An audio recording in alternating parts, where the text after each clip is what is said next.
I noticed this toward the end of last season, really the middle of last season. So either it's a coincidence, I just said something and it turned out that now everyone's catching up, or I was actually noticing something. Maybe the same thing the Philadelphia front office was noticing. That's why they drafted a quarterback in the second round. People still trying to rationalize that one away. Come on, for a 26-year-old on a franchise contract, you draft a quarterback in the second round for depth in the second round with all the problems the Eagles have? Stop it.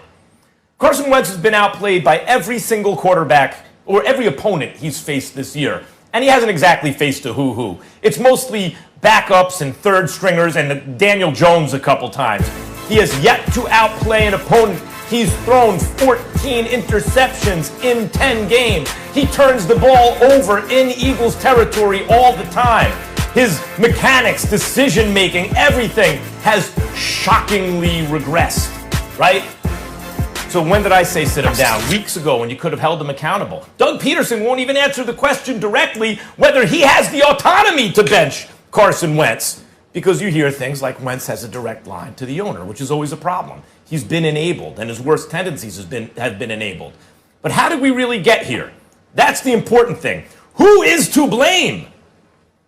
Well, can we see a three-shot, please? I want everyone to take a look at this gentleman right here. Let's see a three-shot. There he is. Dan Orlovsky, I blame you and people like you. Because last year when I noticed that Carson Wentz was regressing, and you have forgotten more football than I ever know. You are so great at breaking down tape that you noticed it too, obviously. You started making excuses. And so what happened? At the end of last season, Carson Wentz beat the NFC East 4 times. The most putrid division in the history of football until this season's NFC East. And I noticed, wait a minute, he's lucky to win these games. These are awful teams. Don't tell me about Eagles injuries. Those teams basically always have injuries because they have no players. That's why they're terrible. They have no talent, right? So they're awful. And Carson Wentz beats those teams, turning the ball over on third down in the fourth quarter, lucky that his team recovers it, those kind of plays. So at the end of this season, instead of doing real soul searching, what do I have to get better at? Maybe I need to be more accountable on drives where I'm trying to do too much. Maybe I shouldn't play hero ball.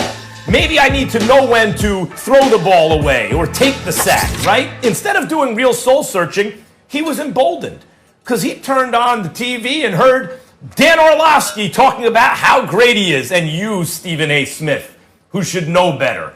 You backing it up. Oh, the Eagles with all these injuries, it's not just Carson Wentz's fault. Yes, it was. He was enabled and emboldened by people talking about how great he was. The offseason came, and he's sitting. What he needed to be doing was real soul searching. What do I have to do better? What do I have to correct? He has done none of that. The mistakes have just gotten worse. His coach is scared to answer the question whether he has the autonomy to bench him. I told you weeks ago he needed to be benched to be held accountable. I don't think Carson Wentz will ever be the Carson Wentz from 2017 again. Well, first of all, if you're going to go on such a lengthy soliloquy, you should at least have the decency to answer the question directly. Is it time to bench Carson Wentz?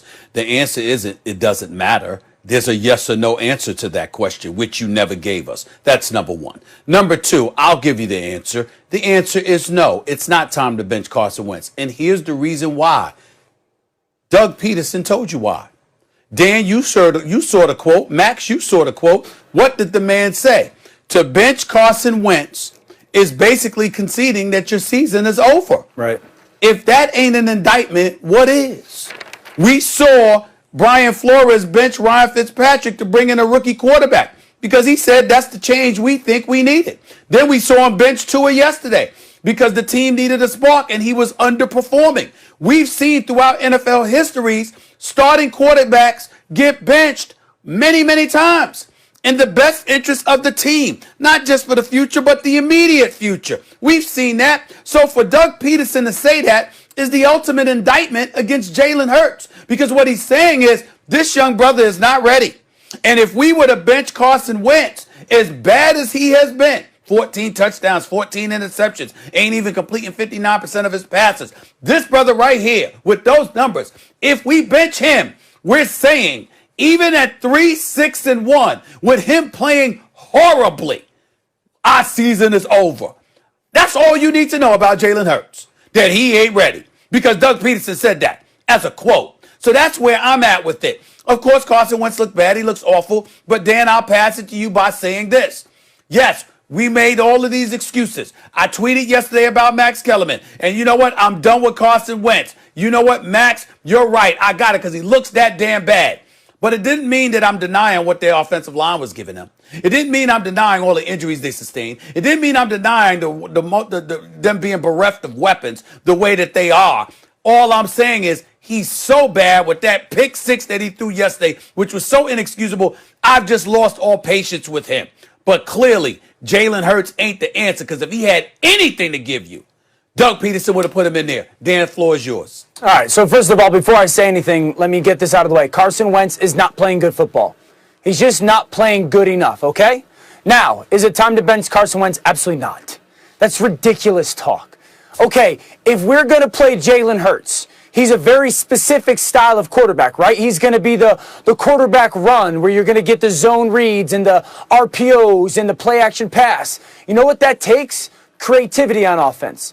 You know what the Eagles lack? Creativity on offense. So don't tell me it's time to bench Carson Wentz because I've got this backup quarterback with Jalen Hurts that I can get super creative with. You can't get creative with Carson Wentz.